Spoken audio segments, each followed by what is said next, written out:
அன்பு குட்டீஸ், ஒரு அழகான காட்டில் இந்த கதை நடக்குது. இதோ ஆலமரத்தின் அடியில் நம்ம எலிகளின் நகரம் இருக்கு. எவ்வளவு சுறுசுறுப்பா இருக்காங்க பாருங்க. குட்டி, நீ பெரிய ஆளா ஆகணும். ஒவ்வொரு சின்ன வேலையும் முக்கியம், தெரியுமா?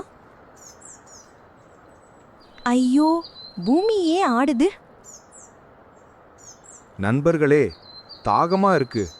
வாங்க, வேகமா குளம் போகலாம். இந்த வழியே போங்க. பாவம், அந்த பெரிய யானைகளுக்கு கீழே எத்தனை குட்டி வீடுகள் இருக்குன்னு தெரியவே இல்லை. நம் வீடுகளை உடைச்சிட்டாங்களே, நாம் இதை சும்மா விடக்கூடாது. நான் போய் அவங்க கிட்ட பேச போறேன். குட்டி எலி பெரிய யானை கஜராஜை சந்திக்க புறப்பட்டார். எவ்வளவு துணிச்சல் பாருங்க. பெரிய அரசே, கஜராஜ அரசே, தயவு செஞ்சு நில்லுங்க, ஒரே ஒரு நிமிடம்.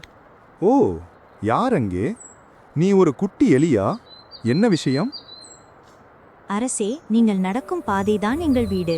நீங்கள் தெரியாமலேயே எங்கள் வீடுகளை எல்லாம் உடைச்சிட்டீங்க. வேறு வழியில் போங்க ப்ளீஸ்.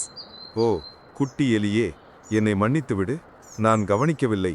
இனிமேல் நாங்க இந்த புதிய பாதையில்தான் போவோம். ரொம்ப நன்றி அரசே. உங்கள் உதவியை நாங்கள் மறக்கவே மாட்டோம். நாங்க சின்னவங்க தான், ஆனா ஒரு நாள் உங்களுக்கு கண்டிப்பா உதவுவோம். கொஞ்ச நாள் சந்தோஷமா போச்சு. திடீரென வேட்டைக்காரர்கள் காட்டிற்குள் நுழைந்தனர். இந்த கயிறு ரொம்ப ஸ்ட்ராங். யானைகள் குளம் போகிற வழியில் ஒளிச்சு வைப்போம்.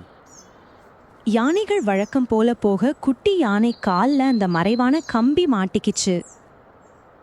ஐயோ, என்ன இது? யாரோ வலை வச்சிருக்காங்க. சிக்கிட்டோம். ஹஹா, மாட்டிக்கிச்சு. இதை இன்னும் இறுக்கி போடுங்க. உதவி, யாராவது வந்து எங்களுக்கு உதவுங்க. உதவி, யாராவது வந்து எங்களுக்கு உதவுங்க. தலைவரே, அது யானை அரசரோட சத்தம். அவருக்கு பெரிய ஆபத்து போல.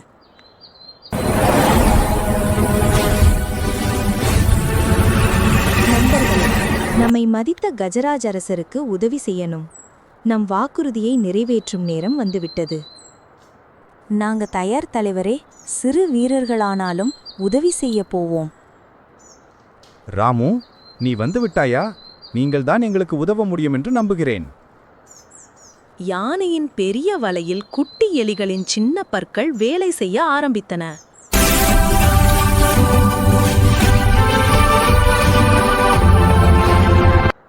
ஆஹா, விடுதலை! என் நண்பர்களே, நீங்க தான் உண்மையான ஹீரோக்கள். ஓடு ஓடு, யானை கூட்டத்துக்கு கோபம் வந்துருச்சு. ஓடி ஒளிஞ்சிக்கலாம். குட்டி நண்பா, நீ கொடுத்த வாக்க காப்பாத்திட்ட.